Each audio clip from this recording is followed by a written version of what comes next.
Hello guys, আসসালামু আলাইকুম। সবাই কেমন আছেন বলুন তো? আজকে কিসের আয়োজন করা হচ্ছে? আজকে অনেকদিন পর একটু ঝালমুড়ি বানানোর আয়োজন শুরু করে দিয়েছি।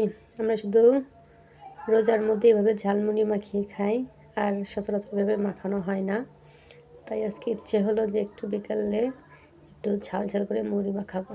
তাই এখানে আমি সব উপকরণগুলো রেডি করে নিয়েছি। পেঁয়াজ মরিচের সাথে শসা, টমেটো আর বুটগুলো দিয়ে ভালো করে মাখিয়ে নেব। আর এখানে হচ্ছে পেঁয়াজু, বেগুনি, আলুর চপ, এসব কিছু দিয়ে সুন্দর করে মাখিয়ে নেব। তারপরে দিয়ে দিলাম ঝাল ঝাল চানাচুর। দেখুন মাখানো হচ্ছে, দেখতে কতটা লোভনীয় লাগছে। এতে কিছুটা মুড়িও দিয়ে দিলাম। এখানে একটা জিনিস মিসিং আছে, সেটা হচ্ছে জিলাপি। জিলাপি কতটা মনে ছিল না, যাই হোক, তাও ঝালমুড়িটা অনেক বেশি মজা হয়েছিল। অনেকদিন পর ঝালমুড়ি খেলাম, অনেক বেশি ভালো লাগলো।